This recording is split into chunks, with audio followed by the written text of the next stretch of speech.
Hello everyone, welcome to the France 24 interview. Today we'll be talking to Juliette Binoche. Juliette Binoche, an internationally known actress, but also a painter, artist, and from here on out, a professional dancer. Hello Juliette, thanks for being with us. Bonjour. Vous allez bientôt présenter ici à Paris You're just about to launch a new dance piece here in Paris called In I, which you created jointly with the British choreographer Akram Khan. Why did you want to delve into dance? Let me correct you right away because I'm not a professional dancer. Yes, you are a professional dancer. I think you have to start at like the age of 3 or 4 or 6 to be a professional dancer. Why did you suddenly want to be an actress/dancer? I wanted to try something new, to create a possible bridge between emotion and the body. Something that I have been exploring over the past several years, but I wanted to do it more in the way of movement that is much more outward, whereas dancing, being a dancer, I can barely even pronounce the word. Akram and I wanted to try and imagine this possible bridge between his world and my world, and he wanted to jump into emotion and I wanted to jump into movement. We had to do a lot of things. We had to let go of a lot of things. He had to give up his sublime virtuoso spirals that he makes, like planets that are miraculous and wonderful. So he had to let go of a lot of things. And as he says, he had to try and get into my body, or to invent a new body, a new way of moving. So in our experience, we all had to let go of a lot of things and also discover a different language. In fact, it caused a few conflicts. Some doors were slammed, but we gained a lot of trust. Now, when we walk on stage, there's mutual trust, and I'm not afraid. And that's amazing because it's a realm that's not mine at all, that I'm not that familiar with, and he's not that familiar with my world either, because his world is that of a dancer. So both of us go on stage with, I would say, calmness. And it's actually jumping into the unknown, and you have to want to make that jump. But there's no fear. There's no longer any fear. The show is called In I, which could translate as Dans Moi. And this is all about the daily routine of a couple. It's a bit contradictory.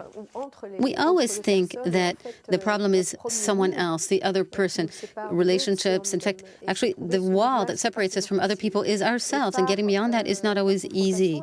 Sometimes it's really about confronting our emotions through love as a vector, if you will. In the beginning, it's just a need to be with someone else, be it sexual, be it vital, be it physical, this need or this desire to become one with another person. It's a confrontation, and in fact, it allows us to meet and come to know ourselves, because the purpose of being in a couple, being in a relationship, is really to meet yourself, to understand yourself. In fact, going towards reaching outward to someone else is really reaching towards yourself. So relationships, couples, after 40, 50 years of being together, they continue. I'm amazed, but how did they get there? Is it possible? I mean, all these stages, all these steps they have to go through, all these walls. In fact, In I is looking inward. Introspection, it's a new vision of oneself through someone else. What I liked were the funny bits, because there's quite a bit of humor in your show. For example, there's one scene that is the eternal problem between men and women, is that the man forgets to lower the toilet seat. Where did this idea come from? Who hasn't experienced that? I'm sorry, but who has not experienced the man who forgets to put the toilet seat back down? I'd like to know. Doesn't that get on your nerves? That's why I wondered. And the man gets upset because the woman tells him about it. So I guess we should just have the old-fashioned holes in the floor toilets. That would make it easier. No, but it came from an idea of this relationships that just sort of become part of everyday living. What about how do these details of everyday living push us to our limits and make life become unbearable? Whereas the love that you felt in the beginning, huge and eternal love that you had, becomes this little teeny bit of love, and just because of the toilet, you end up divorcing or separating. So In I is going to be shown at the Théâtre de la Ville in Paris as of November the 19th, and this is part of a global project, because like like during the premiere in London, there will be an exhibition of the portraits you did during the past years, movie career. Why did you want to express yourself through portraits as well? Well, cinema is visual art. It's also about sound and introspection. But also the idea of a retrospective show that goes along with our show, our piece. I wanted to be active. I didn't want to celebrate past that's not really even important to me anymore. I didn't see the point. But I wanted to get back to a sort of active and vertical dynamics regarding the director who took his camera, who took the pictures and decided to film whichever way. In fact, what I wanted to do was, as you would send a piece of correspondence to someone through words that I've written a few poems, and as well through images, some portraits, and some self-portraits of a character that we created together in a way. So what I wanted to do was I wanted to sort of redynamize that encounter. Well, this is your book, your first book, Juliette Binoche, Portraits in Eyes. So this was published by Culture France and Place des Victoires. I'm going to show you a few portraits. Could you kindly comment upon them? Do you recognize this one? That's from the movie Les Amants du Pont-Neuf, with Léos Carax on the left and Michel, my character, in the movie. On the right, in fact, she has a patch over her eye because she loses her vision, and she's a painter. In fact, there's a relationship there. And I put them together, but I painted them one after the other because I had painted another portrait of Léos and a different portrait of Michel as well. But there was actually almost like too much liquid in there. And it wasn't a liquid experience for me. It was an experience that was a founding experience, if you will, to the extent that I had to face a lot of the cracks or the shortcomings in my existence, and all of my foundations fell apart, if you will. So I think that through a sort of crumbling or falling apart, that's where the true bastions of your personality are forged. I think it's through the experience of the shadows in our lives and our difficulties that you understand really who you are, or who you want to be, at any rate. Here's a second one. That's from Chocolate. On the left is the director Lasse Hallström, and that was one of the portraits that was the hardest to do. I must have done some 20 portraits because I couldn't get to the point where I could express the childlike nature in his eyes. And in painting, I just couldn't express that innocence and the niceness, the deep niceness that's within him. He never said no. He's like a walking yes. He just cannot say no, even though he may be thinking no.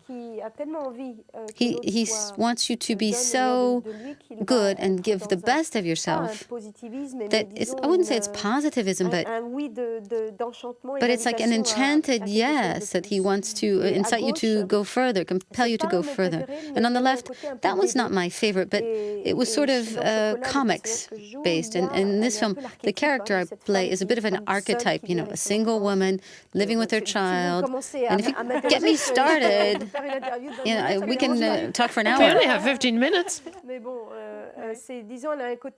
But let's say there's a sort of Corto Maltese side to it from a comic. And I like the idea of having such a contrast there. Oh, very well. We're also going to find Anthony Minghella in this book, the director who unfortunately passed away this year. You did The English Patient with him. You got the Oscar for Best Supporting Actress. How do you remember this night, the Oscars? You were very surprised, weren't you? I was very surprised. In fact, I didn't hear my name called out. People next to me heard it, and it was their reaction that made me realize that I had to walk up there on stage. But I wasn't at all aware of what was going on. I think because before they pronounce my name, I was so calm. It was almost magical. So deep down, I had this, as it were, visualization of a lake, a calm, still lake. And I could actually say it was in my stomach, this sort of immense lake of serenity. And I think that I was sure I was not going to get the Oscar. I was sure it was going to be Lauren Bacall. So that just that helps you get through that type of an experience. Maybe it makes it even more magical because you don't have the weight of your heart beating out of your chest. Juliette Binoche, unfortunately, we have little time left, but let me ask you one last question about the U.S. We're soon going to have the elections in the U.S. Do you follow politics in America? Everyone is concerned, I think. But in all honesty, I've just come back from London, and I was in a house where the TV wasn't working, so I couldn't really watch the news. But every once in a while, when I was on the Eurostar, I would grab a newspaper and try and get some information, try and get abreast of what was going on. But I just hope that the most attractive candidate will win, because we need some humanity. Juliette Binoche, thank you so very much for telling us more about it, which will be in Paris as of November the 19th, before going to Montreal, Sydney, Tokyo, Shanghai, New York, and more. So good luck for your show, and thank you very much. This is the end of l'entretien with Juliette Binoche.